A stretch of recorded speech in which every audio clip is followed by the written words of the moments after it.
सभी को जय जिनेंद्र। अब हम शुरू करते हैं।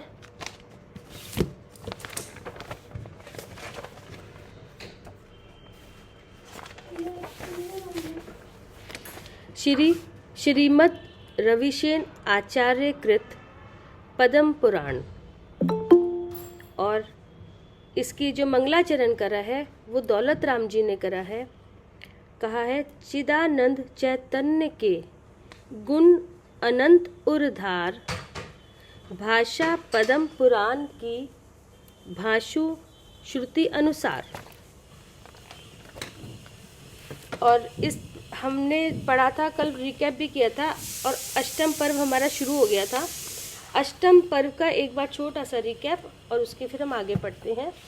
तो अष्टम पर्व में पढ़ा था हमने कि विजात पर्वत की दक्षिण श्रेणी में एक असुर संगीत नाम का नगर है, और वहीं पे जो राजा मैं नाम जिनका है वो विद्याधर, ऐसे राजा मैं विद्याधर वहाँ पे रहते थे। उन्होंने हेमवती से शादी हुई उनकी, और उन राजा मैं और हेमवती की दोनों की शादी से उनकी पुत्री हुई मंदोदरी। और फिर वो पूरा किस्सा हमने पढ़ा था कि किस तरह से राजा चाहता था कि अपनी बेटी की शादी रावण से कराने के लिए, क्योंकि उसने बहुत सारी, आपने पहले पढ़ा था कि विद्याएं उसने बहुत सारी रावण ने प्राप्त कर ली थी, तो इसलिए वो चाहता था कि मैं अपनी बेटी रावण को दूं। तो इसलिए जहाँ पे वो विद्या प्राप्त करने के लिए वन में बैठा था, तब कर रहा था, वहाँ पे वो चला गया पुष्पांतक विमान में बैठकर, और वहाँ पर जाकर उसने उसको बताया कि मैं ऐसे ऐसे इस तरह से हम आए हैं वहाँ से विजात पर्वत से, दक्षिण श्रेणी से, और इस तरह से सब उसने अपनी बताई। और उसके बाद वहीं पर क्या हुआ, जब उसने मंदोदरी, रावण की नज़र मंदोदरी पे पड़ी, और मंदोदरी इतनी सुंदर थी कि उसकी नज़र नहीं हटी, और वो चाहता था शादी करना उससे, मतलब अंदर ही अंदर उसका मन चाहने लगा कि मैं इसको ग्रहण कर लूं। तो इतने में फिर उसने बोल दिया राजा मैंने कि ये आप ही इसके स्वामी हो, ये आपकी ही है आपसे। तो उसको बहुत प्रसन्नता हुई कि जो वो सोच रहा था उसकी मन की बात पूरी हो गई। तो इस प्रकार सबकी रजामंदी से वहीं पर वन में मंदोदरी और रावण की शादी हो गई, और सारे लोग वहीं पे उसको बधाई देने के लिए वहीं पे सारा सब कुछ मंगल गीत मंगल आचरण सब होने लगे। तो उसके बाद ऐसे ही सेम जब वो गया था वहाँ पे, वही चंद्रनखा का भी तभी परिचय हो गया था कि चंद्रनखा कितनी लज्जा और धैर्यवान थी। जो वो उसको स्वरूप बताया गया, जो हमने पढ़ा हुआ है कुरूप और ये सब, इस तरह से नहीं था। तो उसका नाम था चंद्रनखा, और बहुत ही वो लज्जावान, धैर्यवान और बहुत ही खूबसूरत थी। तो इस तरीके से ये सब जब शादी वादी हो गई, तो एक बार फिर क्या होता है, जो रावण है वो एक मेघरव पर्वत है वहाँ पर, वहीं पर वहाँ पानी से भरी वापिका है। वापिका मतलब छोटे से वापिका बोलते हैं, छोटा से जो तालाब होता है जहाँ पे पानी भरा रहता है। तो उसके वहीं पे आसपास वहाँ पर गया, और उसके बाद आगे क्या हुआ ये हम पढ़ते हैं।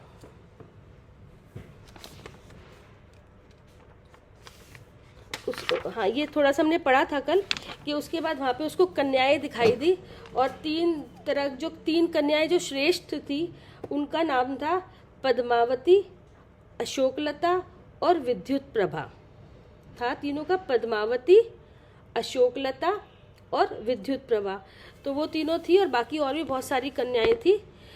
लेकिन सारी उनको वहाँ पे रावण को देखते ही, उस वापिका में रावण को देखते ही मुग्ध हो गई। वो बिल्कुल मतलब ऐसे हो गई कि बस अभी इनको ग्रहण करना चाहिए, और उसको भी बहुत ज़्यादा उनको सुंदर लगी। तो सबने आपस में, तो रावण ने क्या करा, उनसे गंधर्व विवाह कर लिया। तो गंधर्व विवाह क्या होता है? गंधर्व विवाह होता है कि जब युवक युवती, मतलब दो जने आपस में राजी हो शादी करने के लिए, तो आसपास के क्षेत्रीय से घर से अग्नि लेके आते हैं, और हवन कुंड में वहाँ पे 3 फेरे लेके अपना गठबंधन कर लेते हैं। लेकिन अभी इसमें माँ बाप को नहीं पता चलता है। वो अपना पूरा विवाह जब उनका संपन्न हो जाता है अब आपस की रजामंदी से, तो वो शादी कर लेते हैं, और बाद में अपने माँ बाप को बताते हैं। तो बाद में तो इस तरह के विवाह को इसमें आया कि वो गंधर्व विवाह एक तरह की ऐसी क्रिया भी होती है जो बिना किसी को बताए विवाह को सूचित करे। सबकी रजामंदी अभी नहीं थी, और कोई भी उस वक्त सामने नहीं था अपने परिवारजन, और तब इस तरह से अग्नि के उन्होंने आसपास फेरे लेने का गंधर्व विवाह भी इस तरह का आया हुआ है प्रचलन में। तो लेकिन उसके बाद में वो बता सकते हैं, पहले कर लिया, अब बाद में बोल दिया कि हमने तो इससे हम मतलब आपस इस तरह से हमने शादी साक्षी करके शादी करी है, अग्नि को साक्षी मान के शादी, मतलब इसमें कहते हैं ना अग्नि को साक्षी मान के, तो उस तरह का गंधर्व विवाह होता है कि साक्षी मान के शादी कर ली, लेकिन अभी बड़ों को नहीं बता, तो बाद में वो बता देते हैं। तो इस तरीके से ऐसे ही रावण ने क्या करा वहाँ पर, जब उसको जब सब जितनी भी कन्याएं थी और जो खास श्रेष्ठ कन्याएं थी, ये 3 मैंने नाम लिया था, पद्मावती, अशोकलता और विद्युत प्रभा, इनसे गंधर्व विवाह कर लिया। अब कर तो लिया, अब लेकिन अब जैसे ही अब सारे मतलब आराम से अपना मस्ती कर रहे थे, जब क्रीड़ा कर रहे थे आपस में, जब क्रीड़ा कर रहे थे तो जाकर अब उनके पिता को जाके किसी ने, वहीं पे एक विद्याधर था सोम नाम का, तो उसने जाकर उनको पिता को बता दिया कि देखो आपकी जो कन्याएं हैं वो इस तरह से रावण ने इसके साथ गंधर्व विवाह कर लिया है और ये सब वहाँ पर हो रहा है वन में। तो जैसे ही उन पिता ने सुना, वैसी बात है, उन्हें बहुत ज़्यादा क्रोध आया, और क्रोध आया तो वो निकले वहाँ से तलवार लेकर उसको मारने के लिए, रावण को मारने के लिए गुस्से से भरकर, तो उसको रावण को मारने के लिए निकले। तो अब देखो जब रावण को मारने के लिए निकले, तो अब ये बात पता चली इनको अपनी तीनों लड़कियों को, पद्मावती को, अशोकलता को और विद्युत प्रभा को, कि इस तरह से हमारे सब लोग वहाँ से तो मारने के लिए रावण को आ रहे हैं। अब जाहिर सी बात है घबराहट होगी भी। तो अब देखो क्या होता है, ये हम थोड़ा सा प्रकरण पढ़ के सुनाती हूँ। तो यह सुनकर बहुत भारी क्रोध से जिसका मुंह लाल हो रहा था, ऐसे राजा सुरसुंदर, ये रानी उसके जो पद्मावती थे उसके पिता थे, राजा कनक ये थे अशोकलता के पिता, और बुध ये राजा बुध थे, ये विद्युत प्रभा के पिता। तो तीनों ही श्रेष्ठ उसके थे। तो ये सब तैयार होके निकले बाहर। तो और भी शूरवीर विद्याधरों के अधिपति शस्त्रों की किरणों से आकाश को दे दीप्तिमान करते हुए बाहर निकले, चल पड़े लड़ाई की ओर। तो विद्याधर की कन्याएं थी वो तो थोड़ा सा घबरा गई। वो बोली, हे नाथ, आप हमारे निमित्त से अत्यंत संशय को प्राप्त हुए हैं कि हमारी वजह से अब आपको इतनी परेशानी होगी। तो ऐसा करो कि आप उठो और किसी की शरण में जाओ जाके छुप जाओ, कहीं वो आपको आके मार ना दे। वो घबराहट होने लगी उन तीनों को। तो फिर वो कहने लगी, हम लोगों पर प्रसन्न हो और शीघ्र ही आकाश में उड़कर अपने दुर्लभ प्राणों की रक्षा करो और कहीं छिपकर लाके बैठ जाओ। तो वो उन्होंने तो ये सलाह दी कि भाई आप चले जाइए, आप हमारे प्रिय हो, आप यहाँ से चले जाओ, वो आ रहे हैं वो लोग, आपको कहीं मार ना दे। उनको ही डर लगा। तो उसके बाद कन्याओं ने यह दीन वचन सुनकर तथा सेना को निकट देखकर दशानन ने अपने कुमुद के समान सफेद नेत्र कमल के समान लाल कर लिए। एकदम उसको देखकर तो चेहरा उसका एकदम लाल हो गए। उसने कन्याओं से कहा, कहते हैं, निश्चय ही आप हमारा पराक्रम जानती नहीं हो। तो उसको लगा कि ये क्या बोल रही हैं, कि क्या वो कहने लगा, आप मेरी ताकत को नहीं जानती हो, आपको अंदाजा नहीं है। जरा सोचो तो सही, बहुत से कौवे एक साथ मिलकर भी गरुड़ का क्या कर सकते हैं हमारे। तो फिर और उसमें बोला, फिर जिसकी सफेद जटाएं फहरा रही हैं, ऐसा अकेला सिंह का बालक क्या मदोन्मत्त हाथियों के झुंड को नष्ट नहीं कर सकता। कहते ऐसी कितनी ताकत नहीं है क्या।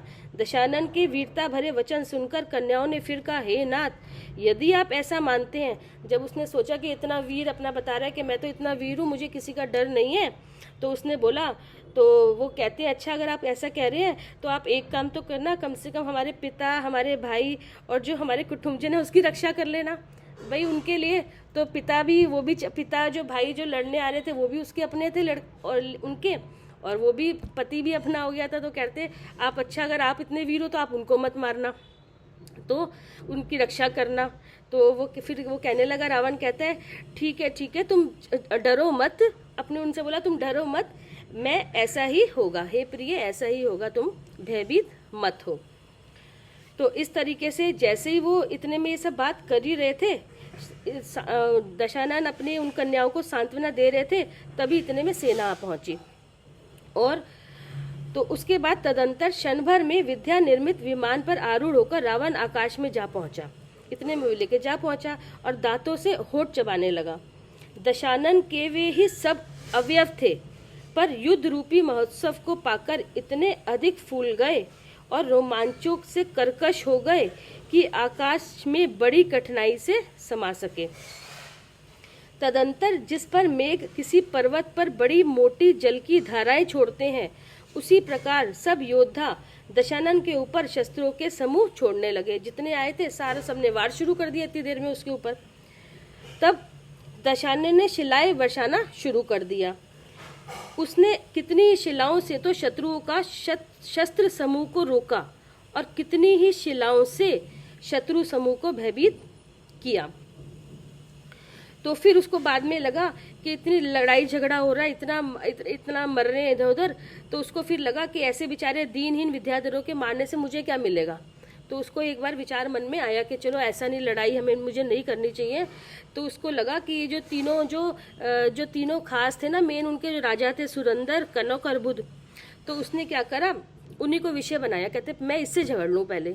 जैसे कि हमारे में होता है कि 8 कर्म है और 8 कर्म में जो एक शेर है मोहिनी कर्म, तो हमें लगता है कि हम इससे लड़ाई, हमारी लड़ाई इससे है, बाकी तो अपने आप ही बैठ जाएंगे।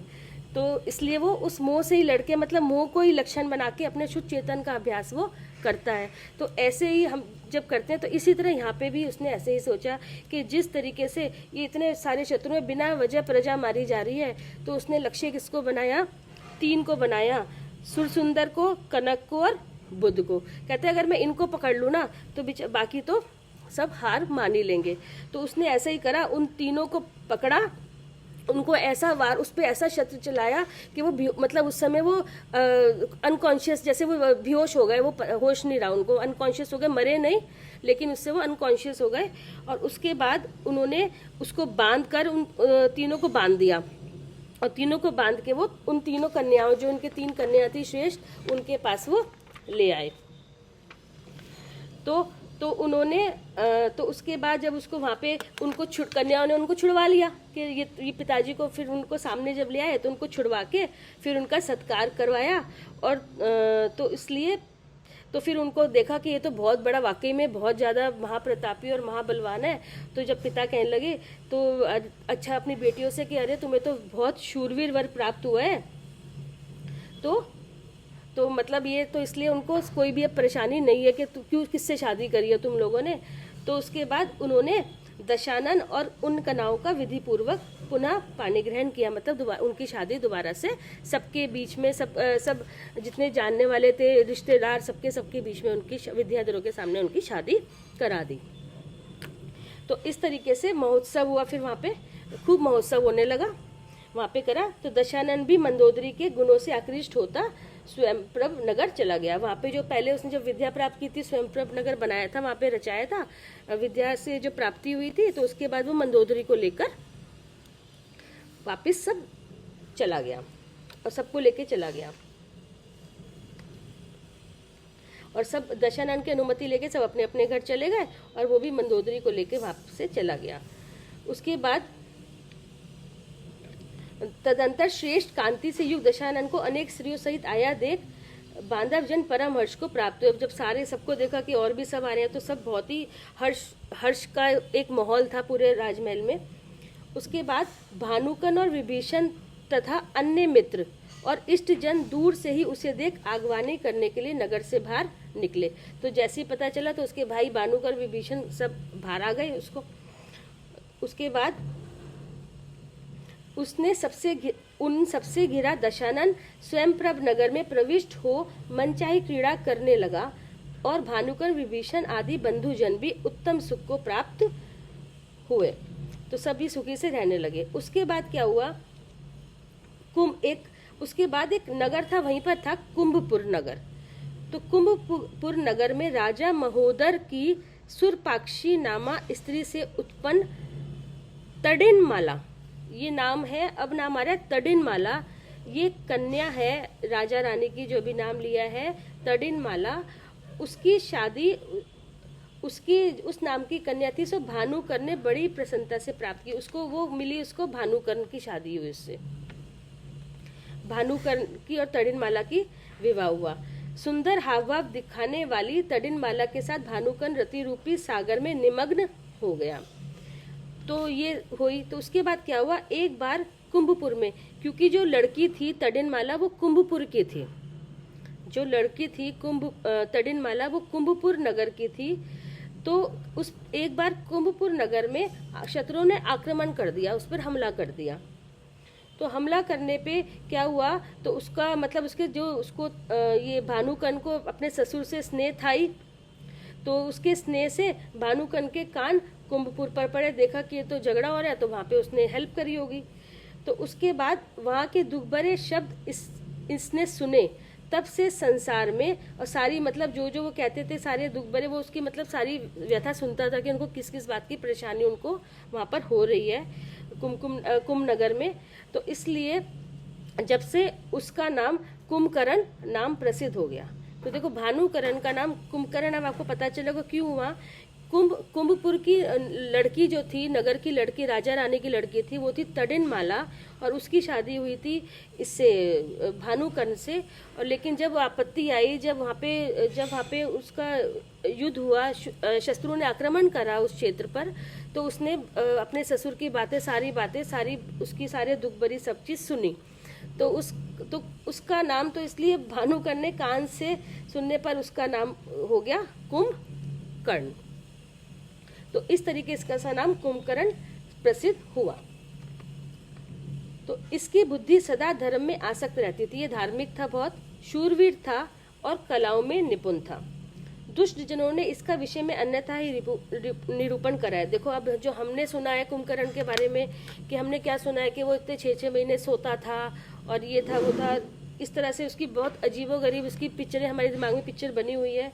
तो उन्होंने बोला दुष्ट जनों ने, मतलब जो अब आजकल के ज़माने में जैसे जो प्रचलित है कुंभकर्ण जिस वे में कहा जा रहा है, तो वो कहते हैं अन्यथा ही निरूपण किया, कहते हैं ऐसा वो नहीं था।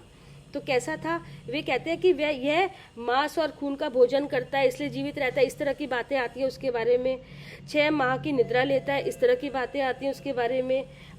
तो था सो इसका आहार तो इच्छा अनुसार परम पवित्र, मधुर और सुगंधित होता था। कहते हैं ना इसका आहार था, इसका आहार तो जब इच्छा होती थी तब और सुगंधित होता था, ना को इस तरह से खून और मांस इस तरह गंदी चीज का अभक्ष नहीं था उसका आहार।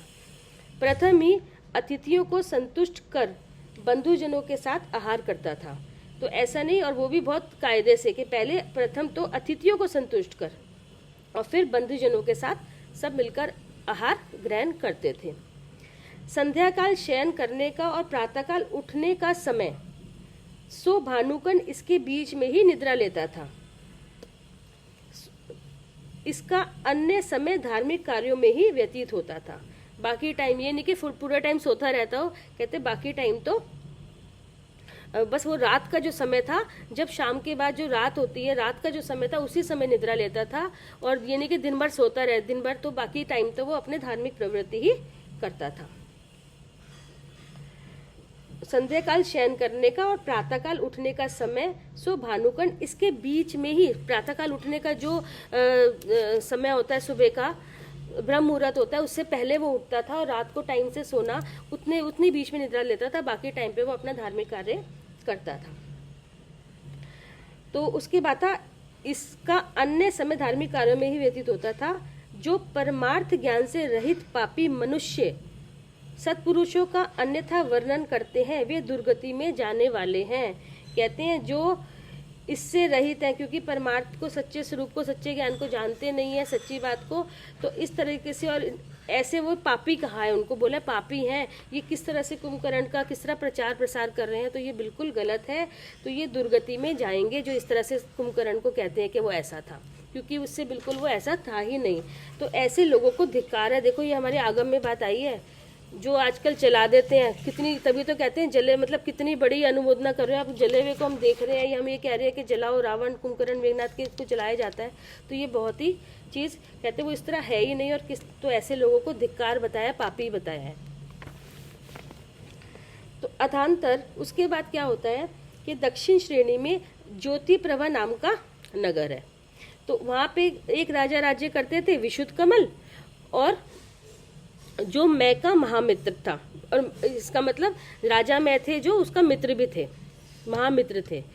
तो उनकी जो पत्नी थी, स्त्री थी, उनका नाम था नंदनमाला। तो उनकी एक बेटी थी राजीवस रसी, राजीवस रसी नाम की एक लड़की थी, तो उसकी शादी हो गई विभीषण से। देखो तीनों का हो गया, कुंभकर्ण की भी हो गई तंडिनमाला से, और जो ये थी विभीषण था, इनकी शादी हो गई राजीवस रसी से। तो देवों के समान उत्कृष्ट आकारों को धारण करने वाला बुद्धिमान विभीषण लक्ष्मी के समान सुंदरी उस राजीव वसरसी स्त्री के साथ क्रीड़ा करता था। वह उसको हुआ तृप्ति को प्राप्त नहीं हुआ, उसको करता था क्योंकि वो धार्मिक था ना, तो मतलब कितना भी कर ले, क्योंकि उसका मन इस तरफ रुझान उसका था ही नहीं। तो इतना इनका तीनों भाइयों की शादी का विवाह के बारे में पता चल गया हमें कि इस तरह से तीनों से उनकी शादी हुई। अब क्या होता है, अब जो रावण के साथ मंदोदरी की शादी हुई थी, अब उसने गर्भ धारण करा। अब इसका थोड़ा सा किस्सा बताएंगे कि गर्भ जैसे धारण करा तो उसके जो वो राजा जो मैं था, वो अपनी पुत्री को पहले अपने घर में ले जाया करते थे। जब वो गर्भ के समय वो अपने बच्चे को ले जाया करते थे, और वहीं पर उसका मंदोदरी का और रावण का इंद्रजीत नाम का प्रसिद्ध मतलब एक बालक हुआ। उसका नाम था इंद्रजित। पृथ्वी तल में इंद्रजित नाम से वो प्रसिद्ध हुआ। तो वो अपने बड़ा नाना के घर ही हुआ। उसके बाद वो जब मंदोदरी अपने पुत्र को वापस लेके आई दशानन के पास, तो उसको देख के बहुत उसको खुशी हुई। तो ऐसे ही जब उसका एक बेटा हुआ, उसके बाद मंदोदरी ने दोबारा से गर्भ धारण करा, और फिर उसका पिता आया और पिता उसको ले गया, और फिर उसके वहाँ पे मेघवाहन नाम का फिर पुत्र हुआ, और उसके बाद फिर वो वापस आई। इस तरीके से ये क्रम चला। तो उसके बाद क्या होता है, एक दिन क्या होता है, ये सब चल रहा, तो ये सब चीज़ें इस तरह से होने लगी, टाइम बीतता गया। तो उसके बाद एक बार वैश्रवन होता है। आपको वैश्रवन याद होगा। वैश्रवन कौन था? मौसी का लड़का था इसका, रावण के मौसी का लड़का था, कौशिकी का था ना। तो उसको इंद्र ने राजा बना दिया था वहाँ पर उसका। तो वहाँ पे अथांतर वैश्रवन जिन नगरों का राज्य करता था, जैसे अब जो जिन नगरों का वहाँ पे वो राज्य करता था, कुंभकर्ण हजारों बार जाकर उन नगरों को विध्वंस कर देता था। तो कुंभकर्ण क्या करता था, जैसे वो राज्य जहाँ पे करता था, वैश्रवन भी वहीं करता था। अब ये लोग भी वहीं पर अपना करने लगे, वहाँ से निकल गए थे। अब छुपे हुए थे पहले, तो वहाँ से बाहर निकले थे। तो उसके बाद जिस नगर में वो राज्य करता था, कुंभकर्ण वहाँ जाकर सब नगरों को अस्त व्यस्त करके वहाँ के जितने रत्न होते थे, वस्त्र, उसकी वहाँ से कन्याएं वहाँ से उठा के स्वयंप्रभ ले आता था, उस नगर में ले आता था। तो जब ये वैश्रवन को कुंभकर्ण की इस बाल चेष्टा का पता चला, जब वैश्रवन ने कहा कि ये कुंभकर्ण ऐसे करा, उसके कानों तक खबर पहुंची कि अच्छा हमारे राज्य में इस तरह हो रहा है कि वो ऐसे ले जाता है हमारी कन्याओं को और हमारे रत्नों को, जो कीमती रत्न थे सब उठा के ले जाते हैं वहाँ पर। तो फिर कहते हैं क्या बच्चों वाली कहानी करता है। तो उसको लगा, तो उसने जाके गुस्से में जाके सुमाली के पास अपना दूत भेजा। वैश्रवन को बहुत गुस्सा आया, कहते ये कैसे करा है। तो उसने उसके बाबा, सुमाली उसके बाबा थे, मतलब दादा थे ना, दादा हो गए। तो उसके बाद जाकर उसके पास दूध भेजा। तो वैश्रवन, तो क्योंकि वैश्रवन को था कि उसका इंद्र का बल उसके पास था, उसकी ताकत थी कि भाई इंद्र साथ में था, तो उसको लगता है कि तो मेरी ताकत है अभी साथ में। तो उसके बाद बहुत गर्व होता था उसको। तो उसके बाद उसने क्या करा, क्योंकि इंद्र ने उसको राजा बनाया था, तो उसको बहुत गर्व था इंद्र पर। इंद्र तो महाबलवान था, हमने पढ़ा था ना, इंद्र बहुत बलवान था। माली तक को, जो सुमाली के बड़ा भाई माली था, उसको भी इसने मारा था इंद्र ने। तो अब ये सुमाली तो दूसरे नंबर का था। तो इसके जो अब इसने क्या करा, तो उसके बाद उसने बोला कि तुम्हारा जो ये बेटा है ना, ये बहुत ज़्यादा कुंभकर्ण है, जो ये इस तरह से हरकतें कर रहा है। तो जाके उसको दूध भेजा, और दूध के हाथ देखो क्या क्या संदेश भेजा उसने, ये पढ़ते हैं हम। तदंतर द्वारपाल के द्वारा समाचार भेजकर दूत ने भीतर प्रवेश करा। वो गया अंदर महल के अंदर, राजमहल में। तो क्या बोलता है, दूत लोकाचार के अनुसार योग्य विनय को प्राप्त था। तो उसने बोला, और दूत का नाम था वाक्य अलंकार, इसमें दूत का नाम भी आया है, वाक्य अलंकार था। और उसने दशानन के समक्ष ही सुमाली से इस प्रकार क्रम से कहना शुरू कर दिया।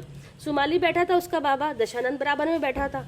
तो उसने सुमाली के पास तो सुमाली से बोलने लगा, जिनकी कीर्ति समस्त संसार में फैल रही है, ऐसे वैश्रवन महाराज ने आपसे जो कहा है उसे चित्त में धारण करो। मतलब आप ध्यान से सुनो।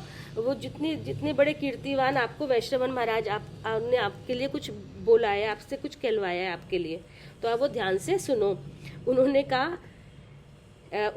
कहा है कि तुम पंडित हो, कुलीन हो, लोक व्यवहार के ज्ञाता हो, महान हो, अकार्य के समागम से भयभीत हो और सुमार्ग का उपदेश देने वाले हो।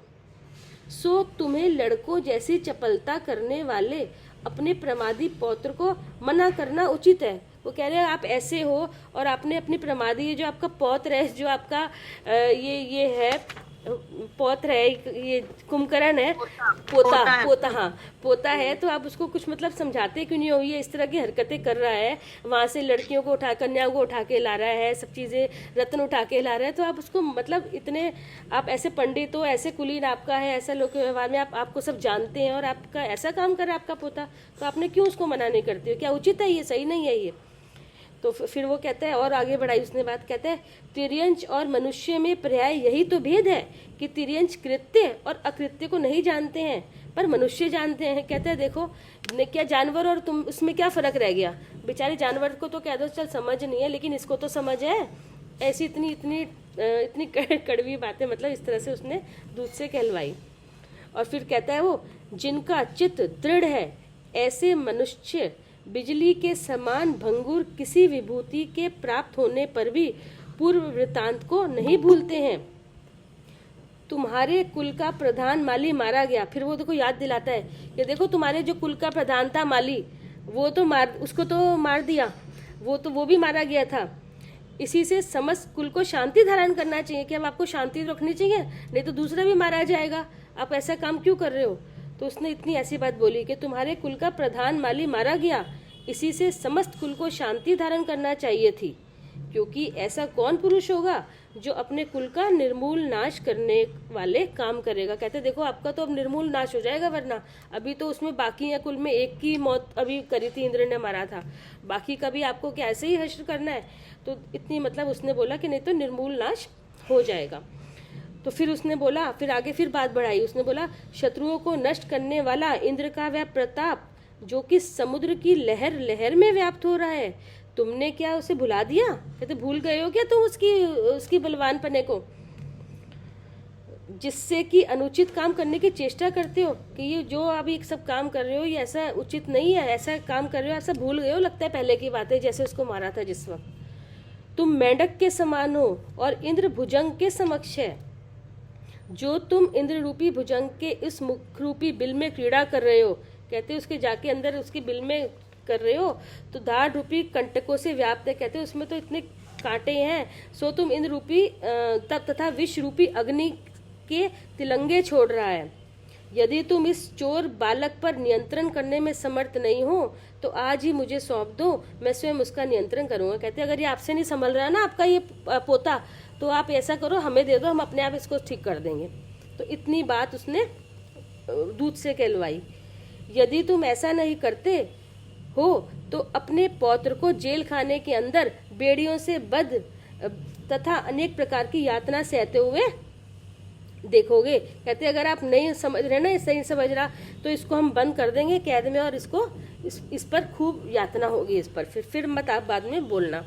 तो सीधी सीधी जाके उनको बोलने लगा, जान पड़ता है, फिर आगे बोला उसने, जान पड़ता है कि तुमने अलंकारोदयपुर, ये उसका ही नाम है, पाताल लंका में, पाताल लंका को छोड़कर बहुत समय तक बाहर रह लिया है।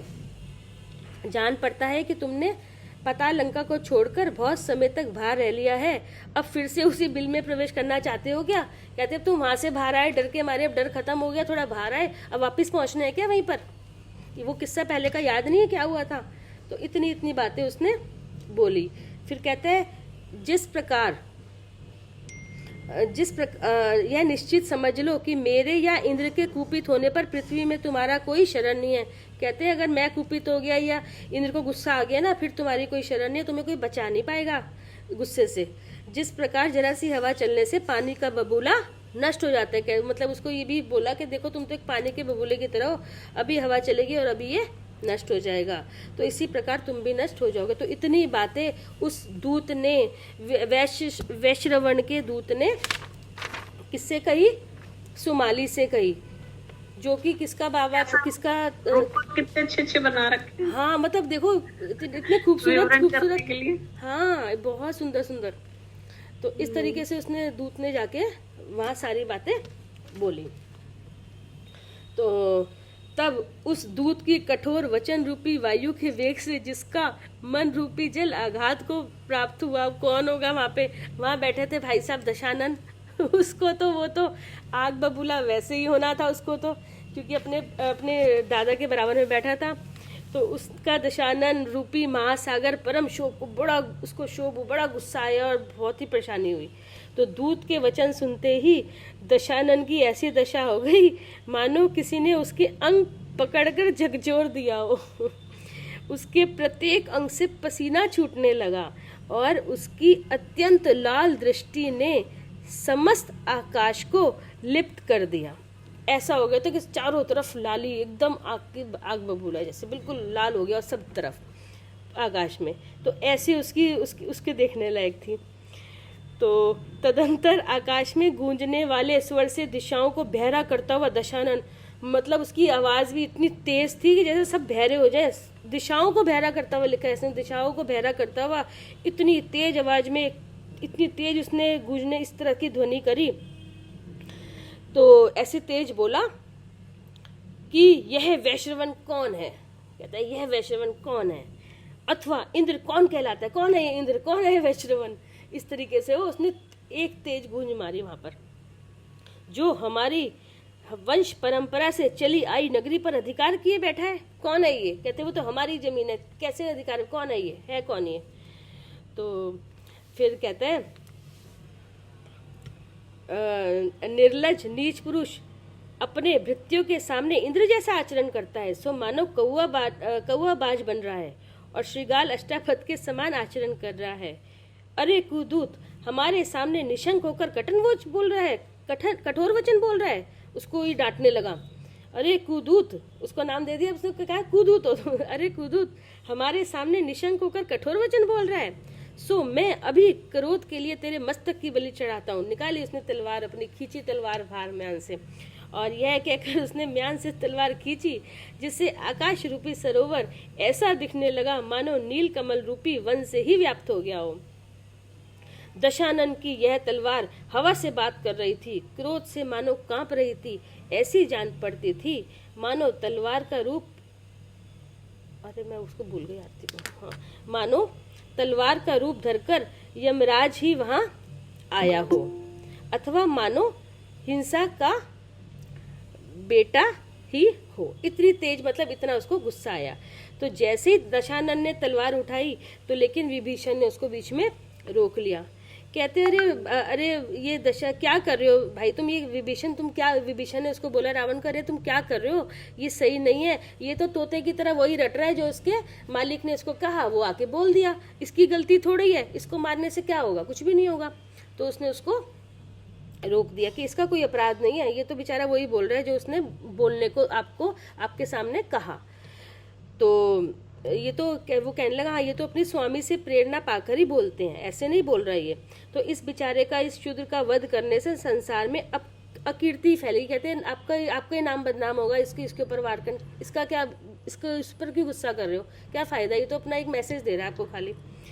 तो फिर उसके बाद तो उसने बोला, तो इस प्रकार न्याय नीति को जानने वाले सत्पुरुष विभीषण सा उपदेश रूपी जल से जब तक दशानन की क्रोध अग्नि को शांत करता है, जब तक मतलब अपना इस तरह से उसके ऊपर क्रोध अग्नि को शांत हुई अपने वचनों से, तब तक अन्य लोगों ने क्या करा, उसको दूत को पैर खींच के उससे सभावन से शीघ्र दूर भगा के, जा तू भाग जा फटाफट, नहीं तो यहाँ पे तेरा गला कटने वाला है। इधर से उसने उसको समझाने लगा, इधर से उसको पीछे पीछे दूत को भेज दिया कि भाई तू जा यहाँ से। तो उसके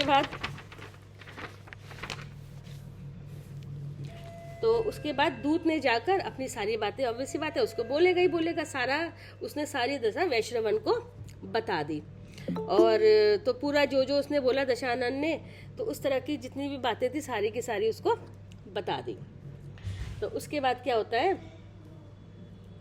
दूत के वचन रूपी ईंधन से वैश्रवन की क्रोध अग्नि भभक उठी। अब और गुस्सा आ गया, उसको तो आना ही था जिस तरह सुना। तो इतनी भभकी कि वैश्रवन के मन में मानो समा नहीं सकी, इसलिए उसने वृद्धजनों के चित्त में बांट दी। अर्थात दूत के वचन सुनकर वैश्रवन कुपित हुआ और साथ ही उसके भृत्य भी कुपित हो गए। सारे के सारे, गुस्सा तो उसको भी आ रहा था, लेकिन जो उसके आसपास सेवक थे, जो और लोग भी, तो सारे के सारे वो गुस्से से भर गए। तो उसके बाद उसने क्या करा, उसने तुरही के कठोर शब्दों से युद्ध की सूचना, तुरही वो होता है, ट्रम्पेट होता है ना, वो जो बजाते हैं कि घोषणा के लिए बजाते हैं, तो उसमें से भी उसकी जो आवाज़ आती है, उसकी कठोर, उसकी बहुत भारी आवाज़ हो गई, क्योंकि वो युद्ध की घोषणा करवा रहा था। उसने तुरही के कठोर शब्दों से युद्ध की सूचना करवा दी, जिससे मणिभद्र आदि योद्धा शीघ्र ही युद्ध के लिए तैयार हो जाएं। जो उसके आसपास जितने भी, सब उसने करवा दी कि सब लोग आ जाओ भाई, आपका बच गया, अब आ जाओ युद्ध करने के लिए, सब लोग रेडी रहो, चलना है युद्ध के लिए। तो उसके बाद क्या हुआ, सबसे योद्धाओं से घिरा हुआ वैश्रवन युद्ध के लिए निकल पड़ा।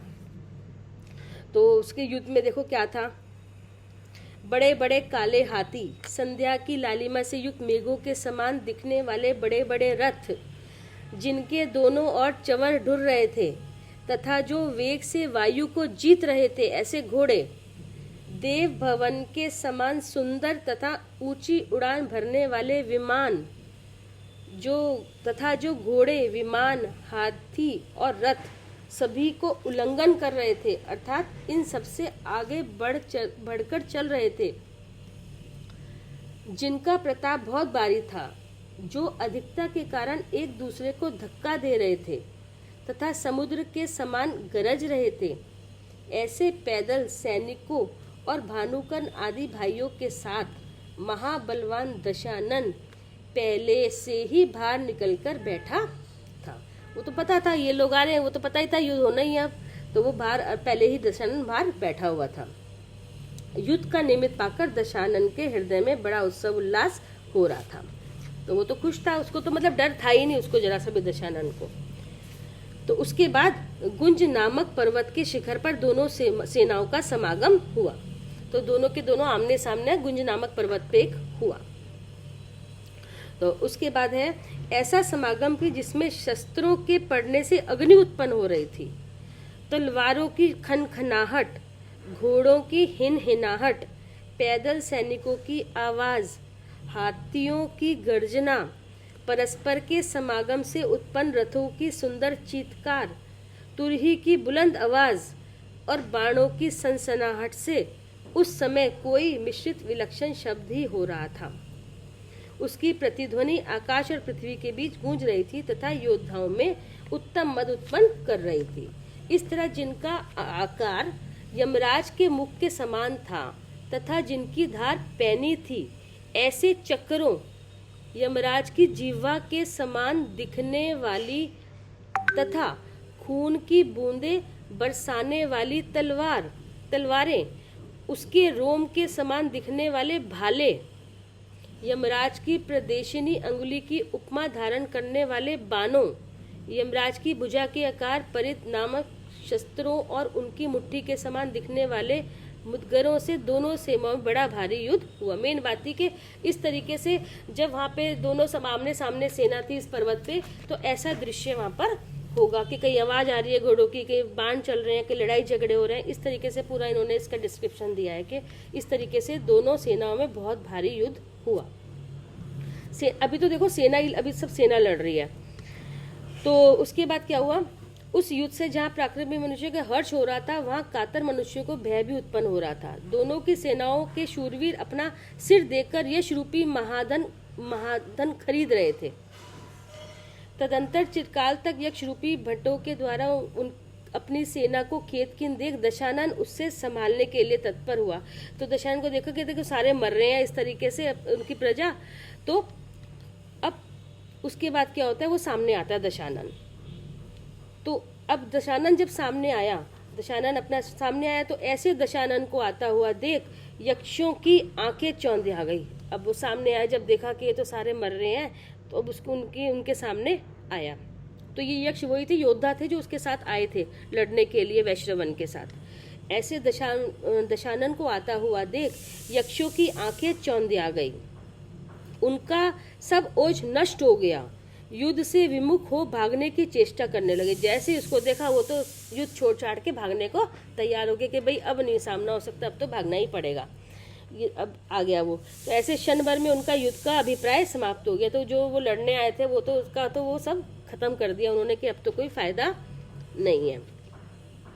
तदंतर जिस प्रकार सिंह आकाश में उछल उछल कर मत हाथियों को नष्ट करता है, उसी प्रकार दशानन यक्ष अधिपतियों को नष्ट करने के लिए तत्पर हो। तो वो भागने लगे, लेकिन वो तो लगा था मारने के लिए, उनको नष्ट करने के लिए, एक के बाद वो छोड़ रहा था अपने बाण। तो उस समय पृथ्वी, रथ, घोड़े, हाथी अथवा विमान पर ऐसा एक भी आदमी नहीं बचा था। उस समय पृथ्वी पर रथ, घोड़े, हाथी अथवा विमान पर ऐसा एक भी आदमी नहीं बचा था जो रावण के बाणों से सछिद्र ना हुआ हो। मतलब सबको उसने छेड़ डाला था। तदंतर मतलब उसके बाद युद्ध में दशानन को सामने आता देख वैश्रवण क्षण भर में भाई के उत्तम स्नेह को प्राप्त हुआ। तो जैसे ही सामने अब आमना सामना हुआ दशानन का और वैश्रवण का, अब तक सामना नहीं हुआ था, जैसे ही हुआ तो एकदम उसको ये हो गया कि तो मेरा भाई है। तो उसको एकदम से क्षण भर में भाई के उत्तम स्नेह, जैसे एकदम दया, जैसे प्यार सा आ जाता है, उसको इस तरह से स्नेह आ गया भाई पर। तो फिर उसने क्या लिखा, जिस प्रकार पहले बाहुबली अपने भाई भरत से द्वेष कर पछताए, जो पहले हुआ था कि द्वेष के कारण खामखा में भाई भाई का झगड़ा हो गया था, तो ऐसे ही बिल्कुल उसी तरह की फीलिंग इसको आई वैश्रवण को, अरे ये तो भाई है, ये हम इतना आपस में झगड़ा कर रहे हैं तो इससे किसका नुकसान हो रहा है भाई, मतलब आपस में ये तो बहुत गलत बात हो रही है कि भाई भाई झगड़ा कर रहे हैं और बेचारी जिसका कोई कसूर नहीं है ऐसी हमारी प्रजा मारी जा रही है।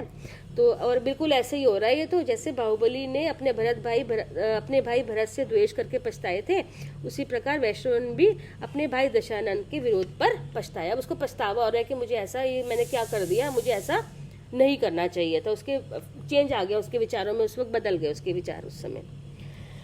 तो वह मन ही मन अवस्था को प्राप्त होता हुआ विचार करने लगा, इसी तरह की विचार करने लगा। जिस संसार से प्राणी नाना योनि में चक्र की भांति परिवर्तन करते रहते हैं, वह संसार दुख का पात्र। कहते हैं क्या ये तो बिल्कुल बेकार है, तो संसार में अब मैं इसको मारूंगा, वो उसको मारे, एक दूसरे का बदला लेके तो संसार का ही संसार में दुखी होगा, इससे तो दुख का पात्री है, कष्ट ही है। तो ये तो धिक्कार की, इससे मुझे धिक्कार होना चाहिए, हमें ऐसी झगड़ा नहीं करना चाहिए। तो फिर इस तरह से उसके मन में विचार उठने लगे।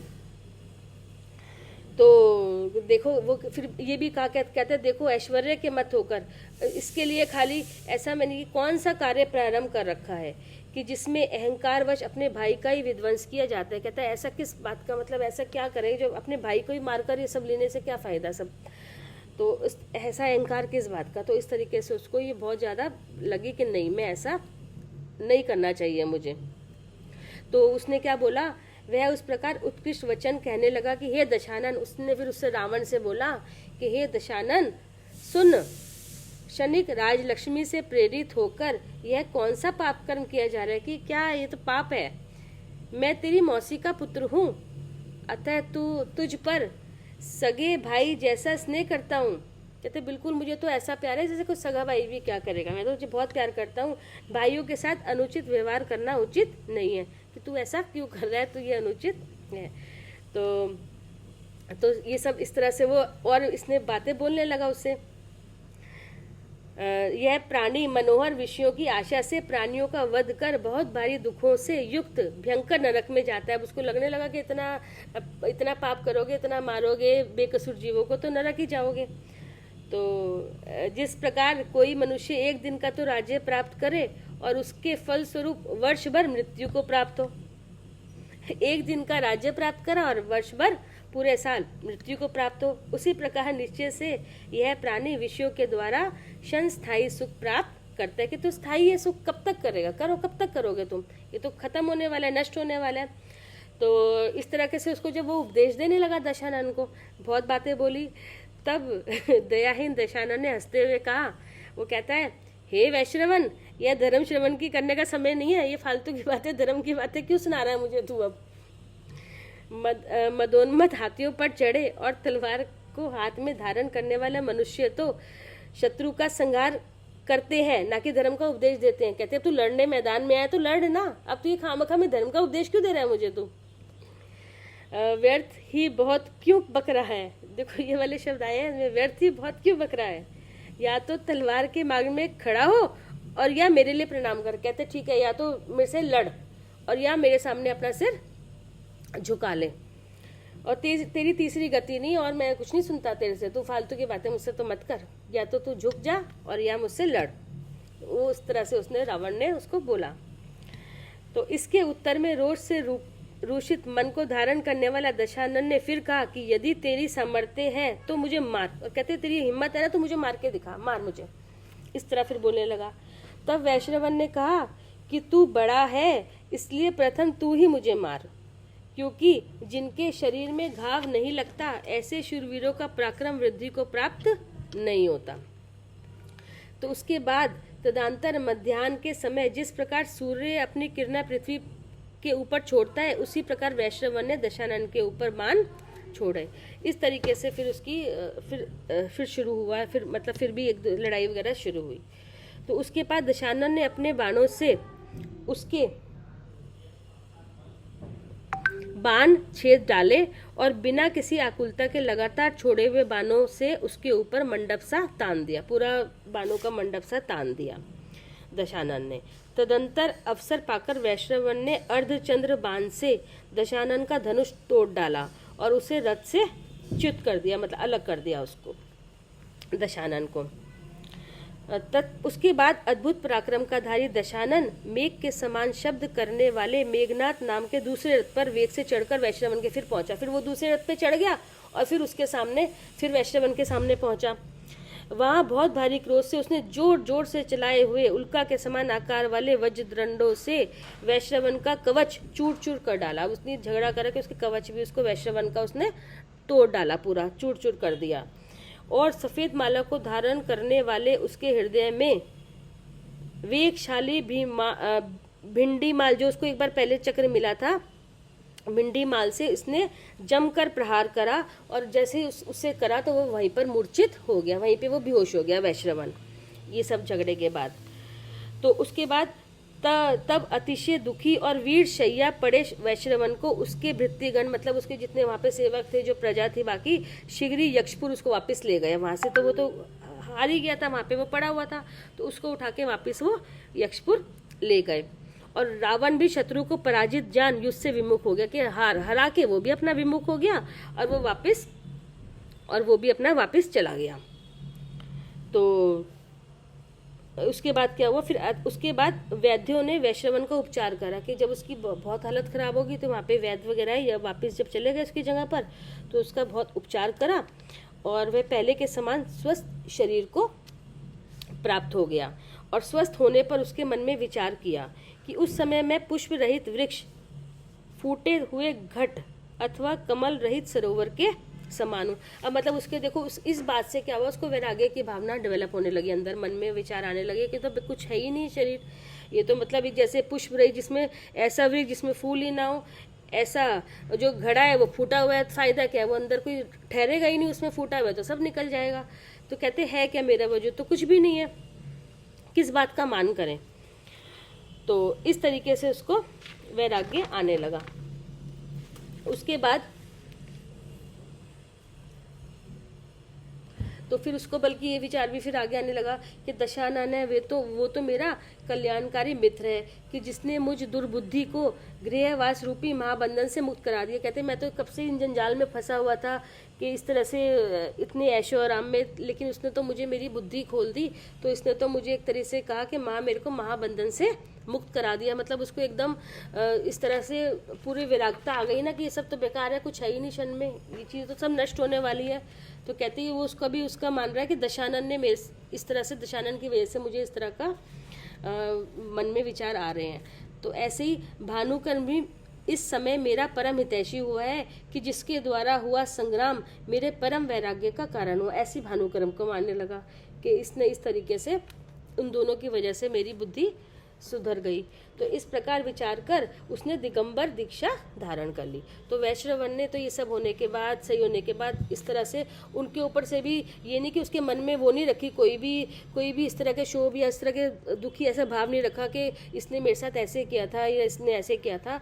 सबको बिल्कुल कि ये तो अच्छा हुआ, इनके कारण आज मेरी बुद्धि खुल गई, अपने स्वरूप का मुझे अब मतलब धर्म की अब शिक्षा, उसको धर्म में वो धर्म के अपने स्वरूप में ही रहना चाहता था, इसलिए उसने दिगंबरी दीक्षा धारण कर ली और समीचीन तप की आराधना कर परम धाम प्राप्त करा। तो इस तरीके से इसका यहाँ पर ये वाला इसका हुआ। फिर उसके बाद जो उसका एक विमान था, वैश्रवन का एक विमान था, पुष्पक विमान, जो बहुत ही मतलब उसमें रतन जड़े थे और उसका स्वामी वैश्रवन ही था। वो सब वहाँ पे उसको लेकर उनके पास सारे वो लेकर चले आए, दशानन के पास ले आए उसके विमान को जिसमें वो आया था।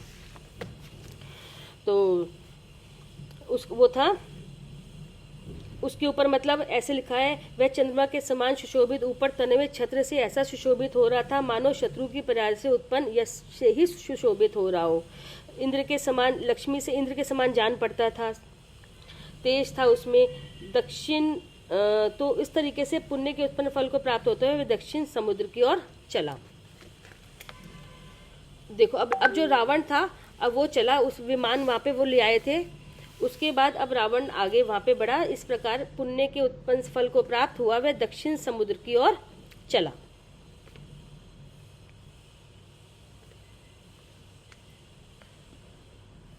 इसमें मतलब उसी विमान पे बैठा। देखो ये इधर लिखा हुआ है, वह उस विमान पर आरूढ़ होकर, जो विमान जो वो लेकर आए थे, जो वैश्रवन का विमान था, तो दशानन क्या था, मानो दशानन ने शत्रु की पराजय का चिन्ह समझकर उस पुष्पक विमान को अपने पास रखने की इच्छा की थी।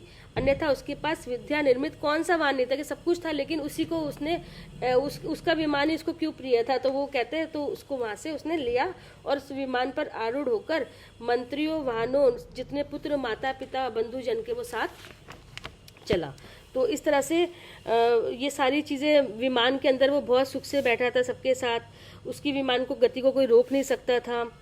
और उसमें चाप, त्रिशूल, तलवार, भाला आदि शस्त्र जिनके हाथ में थे तथा उन्होंने अनेक आश्चर्यजनक कार्य करके दिखलाए थे, ऐसे अनेक सेवक भी उनके पीछे पीछे चल रहे थे। तो जिनका चित्त गुणों के अधीन था तथा जो महावैभव से शोभित थे, ऐसे अनेक सामंत उनके साथ जा रहे थे, वो भी सब चल रहे थे। तो इस तरह सारे के सारे चलते चलते वो दक्षिण समुद्र की ओर चला।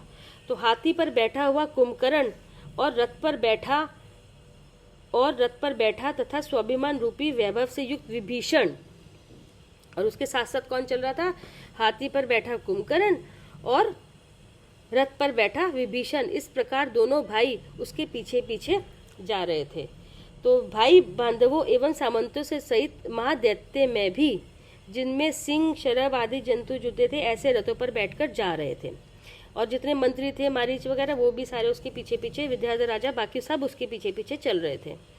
तो इस प्रकार समस्त दक्षिण दिशा को वश में कर वह वन, पर्वत और समुद्र से सहित पृथ्वी को देखता हुआ अन्य दिशा की ओर चल। इस तरह के सारी की सारी उधर के सब एरिया सारा उसने अपने ऊपर सब ले लिया था उसने पूरा।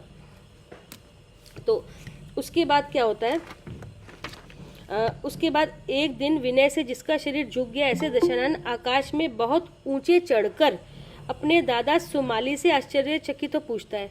तो एक दिन वो खड़ा हुआ था दशानन, तो फिर उसने अपने दादा से पूछा कि हे पूज्य, इधर इस पर्वत के शिखर पर सरोवर तो है नहीं कोई, पर कमलों का वन, जो कमल है उसका वन लहलहा रहा है वहां पर। दूर से उसने देखा कि ऐसा लग रहा है कि पर्वत के शिखर पर सरोवर तो कोई नहीं है, लेकिन कमलों का वन लहलहा रहा है। तो इस महा आश्चर्य को आप देखो। वो देखने लगा कि देखो वो क्या है, वो मतलब एक तरह से पूछ रहा था दादा से, ये सब क्या है, देखो इस तरीके से ये है पूरा वन। तो हे स्वामिन, यहाँ पृथ्वी तल पर बड़े रंग बिरंगे बड़े बड़े मेघ निश्चल होकर कैसे खड़े हैं। तब सुमाली ने कहा, सुमाली फिर दादा बोलने लगे, नमः सिद्धेविया, ये कहकर दशानन से कहा कि हे वत्स, ना तो ये कमल है और ना ही ये मेघ है। कहते बादल वादल नहीं है, ना ये कमल के जो तू कह रहा है ना, कमल के रंग ये फूल वो नहीं है, ये तो सुंदर सफेद किंतु सफेद पताकाएं हैं फ्लैग्स पताकाएं हैं सफेद सफेद जिन पर छाया कर रही है तथा जिनमें हजारों प्रकार के तोरण बने हुए हैं। ऐसे ये जिन मंदिर, ये मंदिरों के ऊपर का दृश्य बता रहे हैं जिनमें पताके जिन पर छाया कर रही हैं और जिनमें हजारों प्रकार के तोरण भी लगे हुए हैं वहां पर। ऐसे ये जिन मंदिर पर्वत के शिखरों पर सुशोभित हो रहे हैं। कहते हैं जिन भगवान के इस तरह से मंदिर है, इतने ऐसे उनके शिखरों पे इस तरह से लगे हुए हैं पताका। तो ये सब अच्छा, फिर उसने बोला कि जो मंदिर है ना, ये सब महापुरुष हरिसेन चक्रवर्ती के द्वारा बनवाए हुए थे। अब देखो यहाँ पे वो उसका थोड़ा सा खुलासा करेंगे हरिसेन चक्रवर्ती का। तो उसने बताया कि ये सब ना उस पहले टाइम पे हरिसेन चक्रवर्ती ने बनवाए हैं। तो हे वत्स, तू इन्हें नमस्कार कर और क्षण भर में अपने हृदय को पवित्र कर। उसके बाद वैश्रवन का मान मर्दन करने वाले दशानन ने वहीं खड़े होकर जिनालयों का नमस्कार करा और आश्चर्यचकित होकर सुमाली से पूछा। फिर वो पूछता है सुमाली से कि हे पूज्यवर, हरिसेन का ऐसा क्या मातम्य था, ऐसी क्या मतलब उसमें ताकत थी, ऐसा क्या महान था, क्यों महान था कि जिससे आपने उनका इस तरह कथन किया। तो उसके बारे में और भी कथन करा होगा इसमें, मगर इसमें इतना ही लिखा है कि इस तरह से उसने पताके करवाई। तो ऐसा महात्म्य क्या था, वो पूछना चाह रहा था कि ऐसा मतलब आपने नमस्कार करने को भी बोला सामने, और इस तरीके से कि अपना क्षण भर में अपने हृदय को मतलब इस तरीके से नमस्कार करा, मन से नमस्कार करो सब, तो क्यों मतलब आपने इसका ऐसा क्यों कहा, तो वो पूछना चाह रहा था। तो तब सुमाली ने उसको कहा कि हे दशानन, तूने बहुत अच्छा प्रश्न किया। अब पाप को नष्ट करने वाले हरिसेन का चरित्र सुन। तो अब उन्होंने आगे कथा शुरू करी कि अब देखो, अब हम हरिसेन का चरित्र सुनाते हैं। तो उन्होंने बोला कि एक काम्पिल्य नगर में अपने यक्ष के द्वारा समस्त संसार को व्याप्त करने वाला सिंध्वज नाम का एक बड़ा राजा रहता था। काम्पिल्य नगर में सिंध्वज नाम का एक राजा रहता था और उसकी रानी का नाम था वप्रा। उसकी रानी का नाम था वप्रा, लेकिन उसकी ना उसकी एक और सौत थी। उसकी एक जो उसकी जो एक और थी, तो वो उसकी महालक्ष्मी नाम की उसकी सौत भी थी। तो वो कहते अनेक खोटी चेष्टाओं से भरी महालक्ष्मी वप्रा की सौत थी। तो वो क्या चाहती थी, तो एक इस तरह से थे ये लोग। तो उसने वप्रा चाहती थी कि अपना जो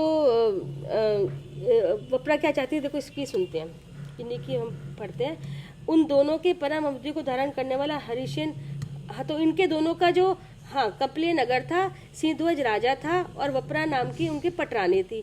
तो इन दोनों के जो बेटा हुआ वो था हरिसेन, जो अभी जिसकी हम बात आगे चरित्र पढ़ेंगे, तो वो इन दोनों का बेटा था। हरिसेन नामक इनका पुत्र था। वह पुत्र उत्तम 64 लक्षणों से युक्त था तथा पापों को नष्ट करने वाला था।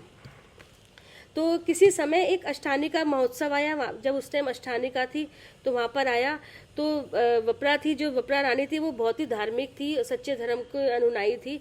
तो उसने बोला कि वो चाहती थी कि अष्टानिका में जो जिनेन्द्र भगवान का रथ निकलवाना चाह रही थी कि सब जगह रथ घूमे, भगवान का रथ, जैसे हम भी करवाते हैं ना, भगवान का रथ यात्रा निकालते हैं, तो वो चाहती थी कि भगवान का रथ मैं निकलवाऊँ करूँ बहुत ज़्यादा। लेकिन क्या था, जो उसकी दूसरी रानी थी महालक्ष्मी, तो वो तो बहुत ज़्यादा मतलब उसकी वो इस तरह से वो ना धर्म को मानती थी ना धर्म की वो अनुयायी थी अपने उसकी जिन धर्म की। तो उसकी चेष्टाएं अच्छी नहीं थी, खोटी चेष्टाएं थी, लिखा है यहाँ पर। तो वो चाहती थी, तो वो उसको विरोध करने लगी, उसका विरोध करने लगी। ये कैसे होगा, नहीं, पहले जो मैं कहती हूँ मेरा जो ब्रह्मरथ है वो ही आगे चलेगा।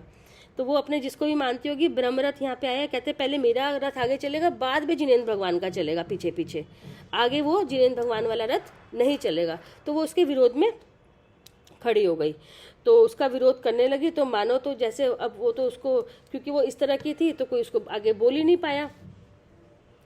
तो फिर यह सुनकर वप्रा को इतना दुख हुआ कि मानो उसके हृदय में वज्र की चोट लगी हो, उसको दुख पहुंचा।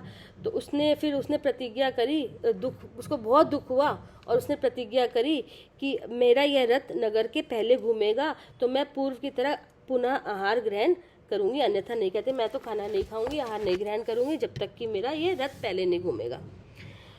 तो ऐसे ही उसने सब काम अपने छोड़ दिए, बैठ गई एक जगह प्रतिज्ञा लेकर। तो जब उसका वो बेचारी उसकी हालत ख़राब होती चली गई और रोते रोते जब उसकी हालत ख़राब हो गई और रो भी रही थी साथ साथ, तो जाके हरिसेन जो उसका पुत्र था, उन्होंने इसकी माँ जाके बोला, हे माँ, तो आप ही मतलब इस तरह से आप क्यों इस तरह से रो रही हो, ऐसा क्या हो गया, आप क्यों रो रही हो, तो आप बस भी करो। तो अपने रुदन का कारण क्या कारण है, आप मुझे बताओ, आप इस तरह से क्यों रो रही हो और आपने अपना हाल ऐसा क्यों बना रखा है।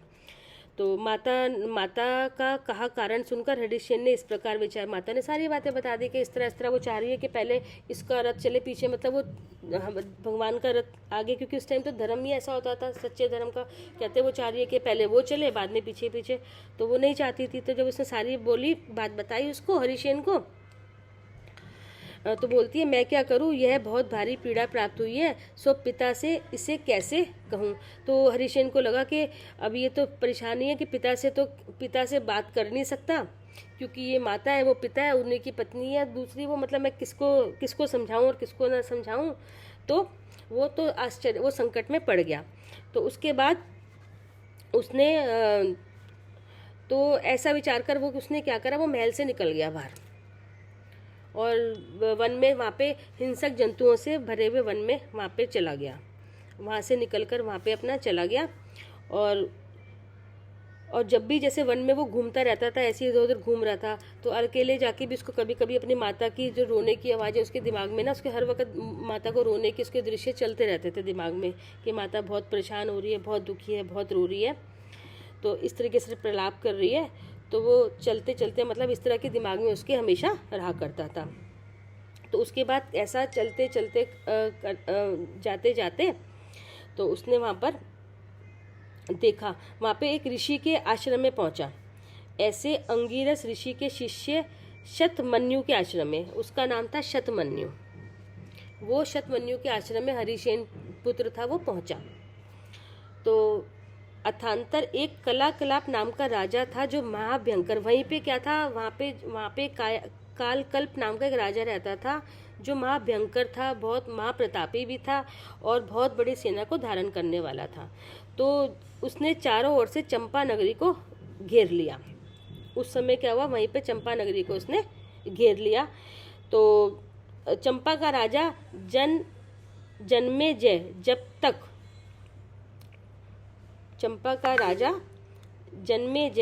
जब तक उसके साथ युद्ध करता था, तब तक पहले से बनवाई हुई लंबी सुरंग से माता नागवती अपनी पुत्री के साथ निकलकर शतमन्यु ऋषि के उस आश्रम में पहले से ही, और जब ये युद्ध चल रहा था, तो उसके बाद वो माता जो उसकी माता थी नागवती, और वो अपनी लड़की को लेकर उसी ऋषि के आश्रम में पहले से ही वो पहुंच गई वहाँ पर कि अब तो युद्ध होने वाला, यहाँ से निकल गई वो। तो उस नागवती की पुत्री सुंदर रूप से सुशोभित हरिसेन को देखकर उसकी बस देखते ही वो तो वहाँ पे उसने हरिसेन को देखा, क्योंकि हरिसेन तो वहाँ से भटकता वन से वो भी शतमन्यु के आश्रम में पहुँच गया था। और जब यहाँ पे युद्ध हुआ राजा के बीच में, तो माता के साथ पुत्री भी वहाँ पर अपनी चली गई, उसी के वहाँ पर आश्रम में पहुँच गई। और जैसे ही देखी वो तो बस पागल हो गई उसको देखकर हरिसेन को। तो जैसे ही उसने तो फिर क्या हुआ, फिर उसकी माता ने भी बल्कि उसको देखा। देखो फिर उसमें लिखा है, जो नागवती थी अंतर पुत्री को अन्यथा देख नागवती ने कहा, नागवती ने जैसे उसको देखा उसकी हाव पहचानने लगी कि ये तो इसको ज़्यादा पसंद करने लगी है। तो फिर उसको कहा, अरे सावधान रह, तू महामुनि के वचन स्मरण करके जो ये कह रहे उनके सुन। सम्यक ज्ञानी रूपी चक्षु को धारण करने वाले मुनिराज ने पहले कहा था कि तू चक्रवर्ती का, तो उसको बोला कि ये तो नॉर्मल सा, उसको बोला ये हरिसेन है, ये तो क्या, तू ये तो सिंपल सा आदमी, साधारण सा यही है, और तेरे को क्या, तुझको याद नहीं है पहले महामुनि ने तेरे को क्या बोला था कि तेरी जब भी विवाह होगा तेरा चक्रवर्ती से होगा, तू चक्रवर्ती का स्त्री रतन होगी, ना कि तू ऐसे साधारण का, तू उसके ऊपर मोहित हो रही है, ऐसे शादी करना चाह रही है, तो तू क्या कर रही है तू ये। तो उसकी नागवती ने उसको याद दिलाया कि याद कर कि क्या बोला था तेरे को मुनिराज ने। तो तपस्वियों को जब मालूम हुआ कि नागवती की पुत्री हरिसेन से बहुत अनुराग रखती है। तो अब कीर्ति से डरकर तो फिर उन्होंने क्या करा, ये तो इसको बहुत ज़्यादा है, तो उसको वहाँ से आश्रम से बाहर निकाल दिया, हरिसेन को वहाँ से उसको बाहर निकाल दिया कि निकलो यहाँ से, कि इस तरह से जब हो रहा है तो अब तब अपमान से जला हरिसेन हृदय में कन्या को धारण कर निरंतर इधर उधर घूमता रहा। फिर वो परेशान होकर इधर से उधर घूमता रहा। तो उसका ना तो किसी चीज़ में मन लगता था, ना खाने में ना जाने, तो इधर से उधर बस वो घूमता रहता था।